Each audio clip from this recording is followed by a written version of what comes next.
Good evening, folks. Happy Thursday to you, April 9th. It's still 14 Nisan, which does not end until sundown tonight, but we are past the arbitrary 6 p.m. that we've set for the study. So you'll have to forgive me for actually skipping a day, as it were. But let's just pretend now that we're still in 14 Nisan, Passover, and I want you to consider this particular scripture.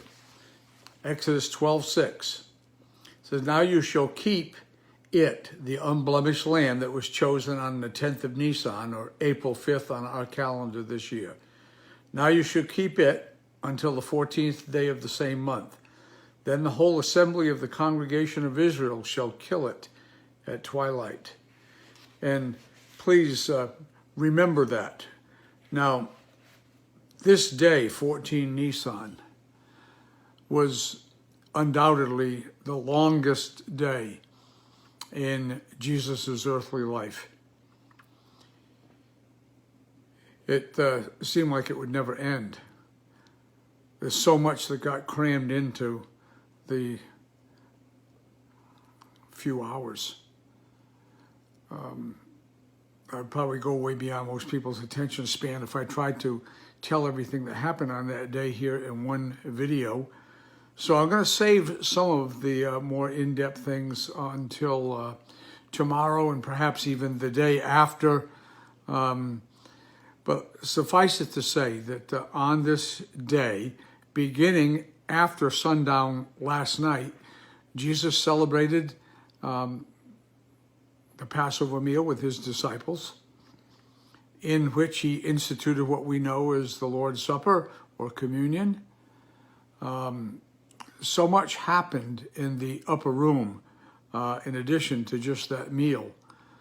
John devotes 5 chapters, John 13 through John 17, to all of the things that Jesus said while in the upper room. If you read that passage in John, you will notice that most of it is all red letters. Excuse me. Goodness. All right. No editing here.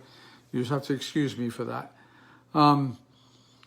I assure you, I sneeze 3 or 4 times a day, have for all my life, so nothing to worry about there. We'll go into some of the teachings that Jesus left with his disciples that night in his farewell discourse in the upper room. It's longer than the Sermon on the Mount. It's longer than the Olivet Discourse. It's the most concentration of red letters in the Bible. But when supper was ended, they went out, across the Kidron Valley, partway up the Mount of Olives. There was a garden there, Gethsemane, and Jesus went in to pray, and we know about that. He prayed one of the most profound and most beneficial from our perspectives prayers that he ever prayed, when he said, "Nevertheless, Father, not my will, but thine be done." And so from that moment on, events started to unfold rather rapidly. Jesus was betrayed. He was arrested. He was taken before the Sanhedrin for a trial.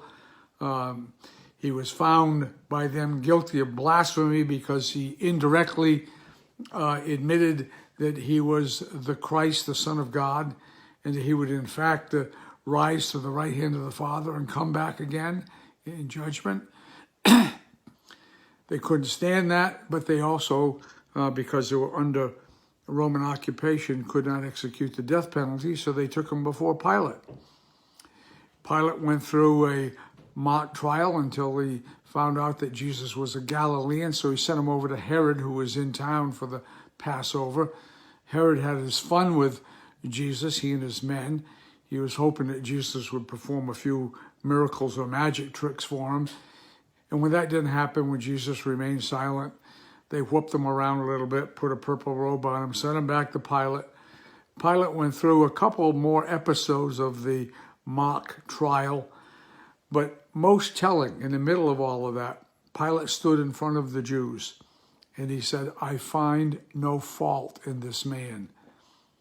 So at the end of Jesus' 4 days of inspection, from the triumphal entry until this moment, Jesus is pronounced to be without fault, and ironically, it was by a Gentile governor, without fault. The Jews had missed their time of visitation. They didn't realize or understand willfully, ignorantly, who Jesus was and what he had come to accomplish. And so in the middle of it all, Jesus was sent off to be scourged. The 39 lashes, it was terrible. They put the crown of thorns on his head. They beat him. They pulled his beard out. They spat at him. They mocked him. They put a robe on him. They put a crown of thorns on him, beat him on the head after doing that. Blood and gore everywhere. And he came back into the praetorium where Pilate offered an exchange of prisoners, which was the custom during the Passover. The crowd yelled for Barabbas. And when it came to being offered Jesus, they said, no, no, crucify him, crucify him. And so eventually Pilate caved into their wishes and he was taken off to be crucified. He was crucified at about 9 a.m. in the morning. For 3 hours, he hung on the cross in agony. At about noon, the whole land became dark. And for 3 hours, he hung on the cross, at the end of which he wound up giving up the ghost and saying, Father, into thy hands I commend my spirit. We'll go through actually tomorrow the 7 sayings of Jesus on the cross. We'll go through the details of the crucifixion because all that's important. But when he died, it was about 3 o'clock in the afternoon, nearing twilight by Jewish standards. And that was the time when the Jewish lambs were slain. Twilight on 14 Nisan. He fulfilled the first spring feast, Passover. At that time, the chief priests and the elders went to Pilate and asked that the legs of the 3 that were crucified, Jesus with a thief on each side of him, that the 3 of them would have their legs broken so that they would no longer be able to push up and take in a breath. And so in effect, they would die by asphyxiation. When they came to Jesus, they found that he was dead already. So they thrust a spear in his side and blood and water mingled together, came flowing down. He was already dead. And so in haste, getting him off the cross, along with the thieves, because the Jews had this respect for the very next day. At sundown was going to begin the first day of the Feast of Unleavened Bread, which was a high Sabbath on the Jewish calendar. They couldn't do any work then at all. So all this had to be done very quickly, and thankfully there was a garden with a new tomb in it, very close by, owned by Joseph of Arimathea, and Jesus was taken down. Nicodemus helped with the burial. He provided a lot of the spices, and they did a real quick hurry-up job because all of these Torah-observant Jews had to get back home before sundown. They never did finish the burial properly, and that's what leads to the discovery of the empty tomb on the first day of the week. But there's still a couple of days ahead of us. And so we are here basically at the end of 14 Nisan. A lot of important details happened this day, but because of the length of all of that and because of the minimal details that actually happened on the first day of the Feast of Unleavened Bread, the high Sabbath, and virtually no Bible record of anything happening the next day, the regular Sabbath on the Jewish calendar, we'll hold some of those details for then, so we've got something more than just a blank space for a video.